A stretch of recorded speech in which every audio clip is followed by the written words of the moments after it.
بسم اللہ الرحمن الرحیم۔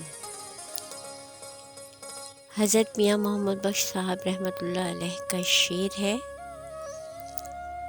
کی ہویا جے چہرہ ساڈا ہو گیا مرداواں، جس دی نیت مرداں والی سوئیو مرد سچاواں۔ کہانی سے منسلک ہے یہاں پر نیت پر، اور یہ کہانی ہے جاپان کی لوک کہانی، جیسا کہ پنجابی میں بھی کہتے ہیں کہ نیتاں نو مراداں۔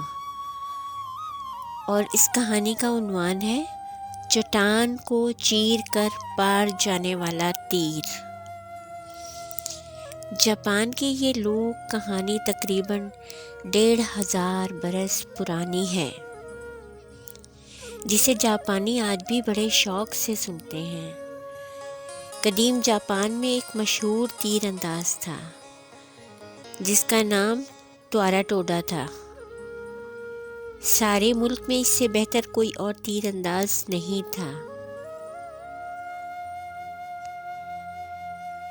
شکار کے وقت یا دشمنوں سے مقابلے کے موقع پر اسے اپنی مہارت سے چلائے ہوئے تیروں پر کبھی بھی ناکامی نہ ہوئی۔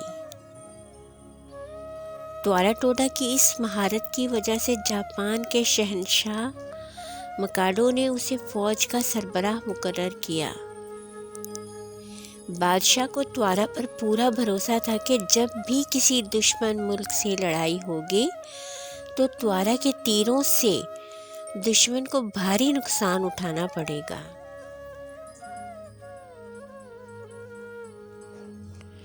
اس کے ایک تیر سے 20-30 آدمی ہلاک ہو جایا کرتے۔ اسے بھی اپنی طاقت اور مہارت پر بے حد مان تھا۔ وہ خوشی خوشی زندگی بسر کر رہا تھا۔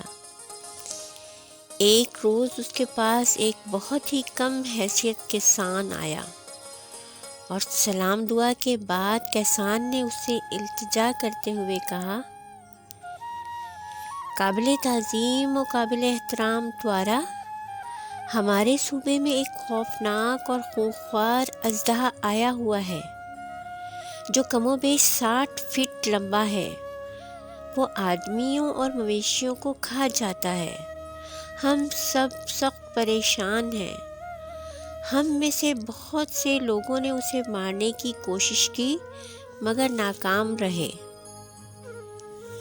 تمہارے علاوہ اور کوئی نہیں جو ہمیں اس موذی جانور سے نجات دلا سکے۔ ہماری فریاد پر توجہ دو۔ توارا ٹوڈا کے دل میں خوشی کی لہر دوڑ گئی اور وہ سوچنے لگا کہ جس شخص سے اس کے ہم وطن اس طرح مدد کی درخواست کریں، بھلا اس کو اپنی زندگی میں اور کیا چاہیے۔ مہربان مزاج اور بہادر توارا نے کمان اور تیر ہاتھ میں لیے اور اس غریب کسان کے ہمراہ چل دیا۔ وہ اس جگہ پہنچے جہاں اژدہے نے تباہی مچا رکھی تھی۔ توارا کی آنکھ روشن اور تیز تھی کیونکہ اس کے دل میں غریبوں اور بے کس لوگوں کی مدد کرنے کا خیال موجزن رہتا تھا۔ اس نے دور سے اژدہے کو دیکھا۔ وہ پہاڑ کے دامن سے ریل گاڑی کی مانند رینگتا ہوا جا رہا تھا۔ اسی وقت کبھی خطا نہ ہونے والا تیر اس کی کمان سے نکلا اور ایک لمحے میں پہاڑ کا وہ سارا علاقہ اس موذی جانوروں کی چیخوں کے شور سے گونج اٹھا۔ اژدہا مرا نہیں تھا، صرف زخمی ہوا تھا۔ وہ چلاتا ہوا وہاں سے بھاگ نکلا اور اس نے اپنی جان بچانے کے لیے چٹان کی دوسری طرف جا کر پناہ لی۔ توارا ٹوڈا بہت زیادہ فاصلے پر تھا۔ اسے اس بات کی خبر نہ تھی کہ اژدہا کس طرف کو گیا ہے۔ تلاش کرتے ہوئے اس کے دل میں خیال گزرا کہ سامنے کوئی سیاہ رنگ کی شے نظر آ رہی ہے جو وہ بڑے درختوں کے درمیان پڑی ہے۔ توارا ٹوڈا نے سوچا کہ اگر یہ موذی جانور مرا نہیں تو اس کی نیک نامی کو دھبا لگے گا اور وہ اپنے ان غریب جاپانی بھائیوں کی مدد کرنے میں بھی ناکام رہے گا۔ اس کے دل میں سچائی تھی، وہ سچے دل کے ساتھ ان غریبوں اور بے بس کسانوں کی مدد کرنا چاہتا تھا۔ اس نے اسی وقت دوسرے تیر کو کمان میں جڑا اور اپنی پوری قوت سے سیاہ رنگ کی شے کی طرف دے مارا۔ تیر ٹھیک نشانے پر لگا، لیکن اس نے حرکت نہ کی۔ علاقے کے لوگ گھوڑوں کو ایڑ لگا کر وہاں پہنچے، چٹان کے پچھلی طرف گئے تو دیکھا اژدہا وہاں مرا پڑا ہے، تیر اس کے سر میں گڑ گیا تھا۔ تیر نے چٹان سے گزر کر اس موذی جانور کو ہلاک کر ڈالا اور اسے خاک میں ملا دیا۔ جاپانی اس قصے سے یہ بات اخذ کرتے ہیں کہ یہ کوئی ضروری بات نہیں کہ تم اپنی مشکلات کو ہی ہر وقت نگاہ میں رکھو۔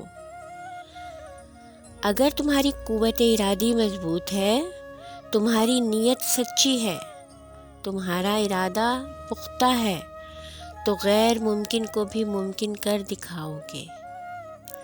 یاد رکھو کہ تمہارے مقصد کا تیر چٹان کو چیر پھاڑ کر دوسری طرف بیٹھے تمہارے دشمن کو ہلاک کر دے گا۔